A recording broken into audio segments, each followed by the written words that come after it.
You're listening to the third series of Behind the Rhymes, the mountain we all climb, with me, Maja. And me, Andrew.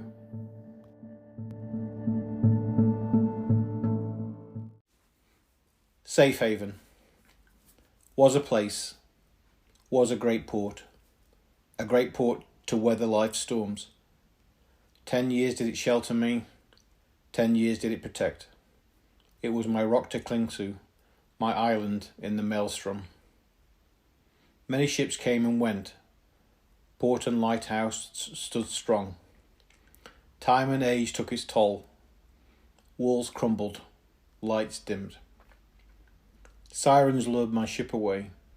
Can't find my way home anymore. Ran aground on a rugged shore.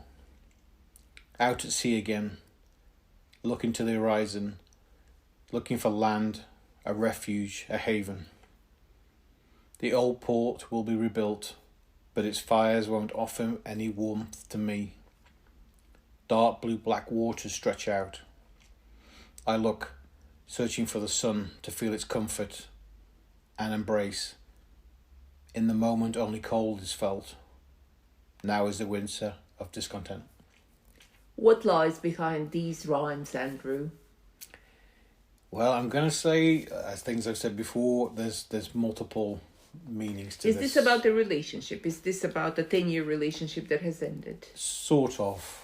So it can be interpreted in that way, but it also is about a 10-year non-romantic relationship that ends as well.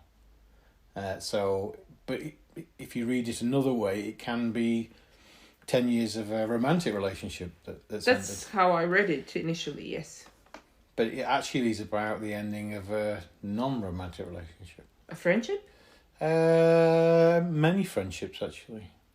Yeah. Like moving country? Or jobs. Yeah.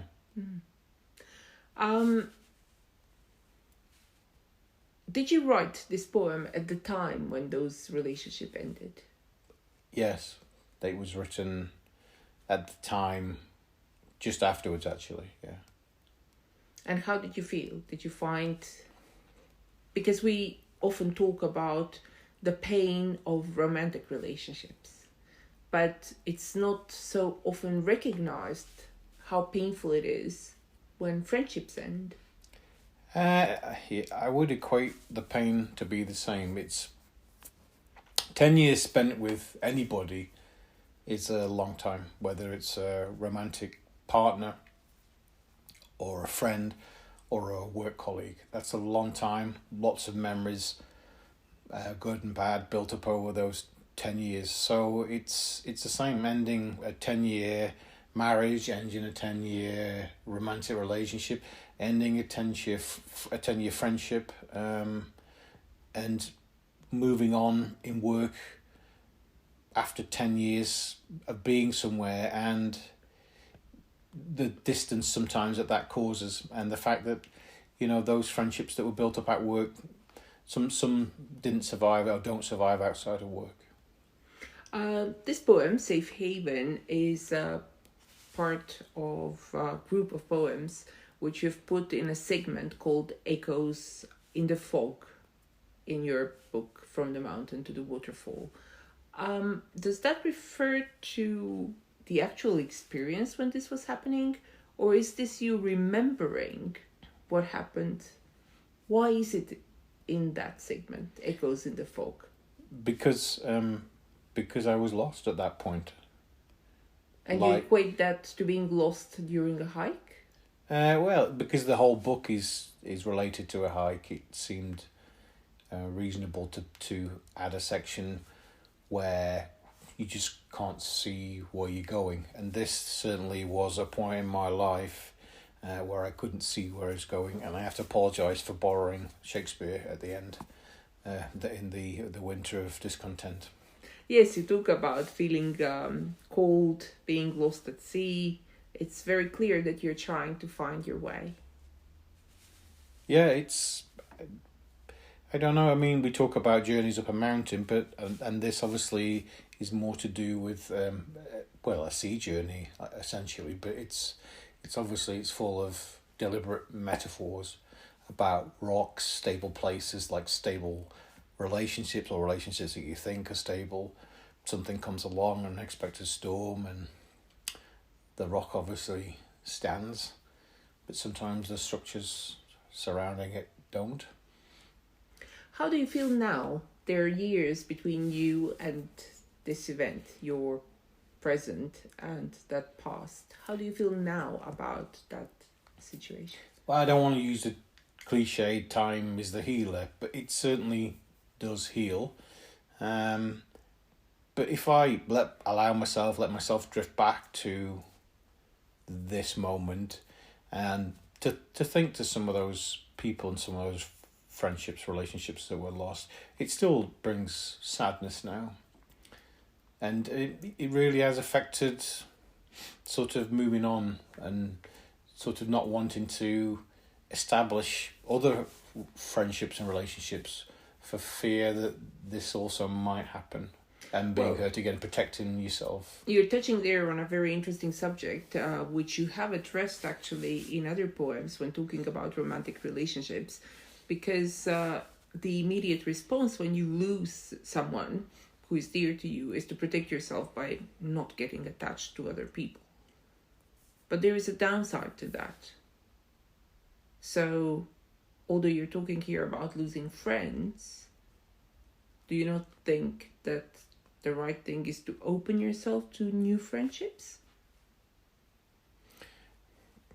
It's if you look back at any place you've ever worked, and I can turn this question to you as well, is that you look back at a time and you think, I'll never meet people like this again. You know, I'll never have that again. And maybe that's true. Maybe it's of that time of when you are a certain age, and you know you just connect and click with the right group of people, all moving forward. And sometimes you establish relationships outside of work, friendships outside of work.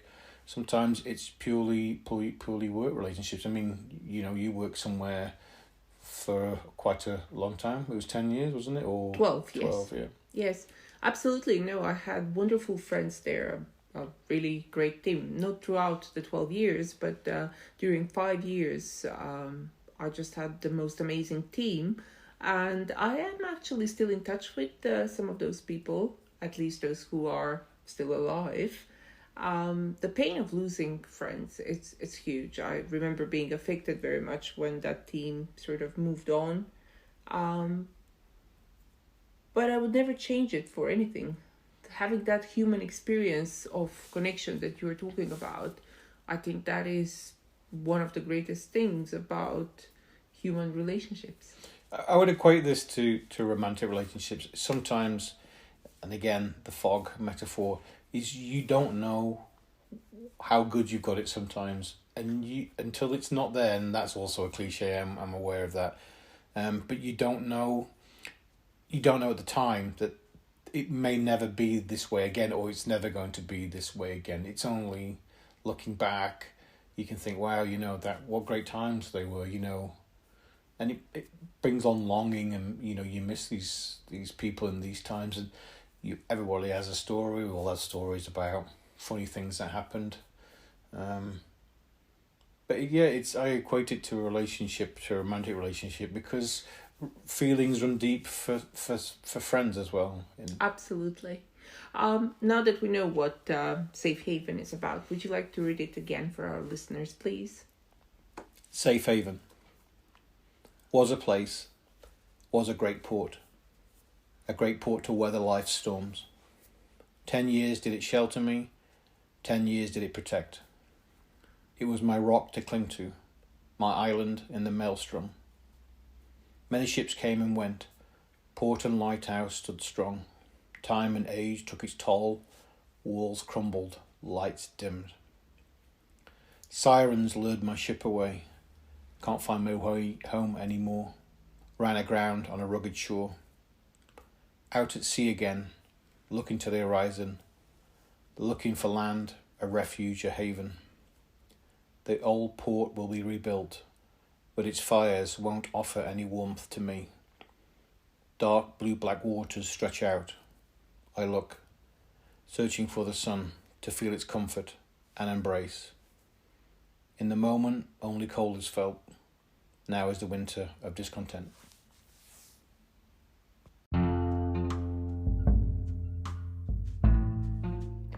You've been listening to Behind the Rhymes, The Mountain We'll Climb, with me, Maja. And me, Andrew. You can find all poems from this series in my book, From the Mountains to the Waterfall of Love and Relationships, which is available to buy at Amazon and Waterstones, where you can also find my first book, After the Applause.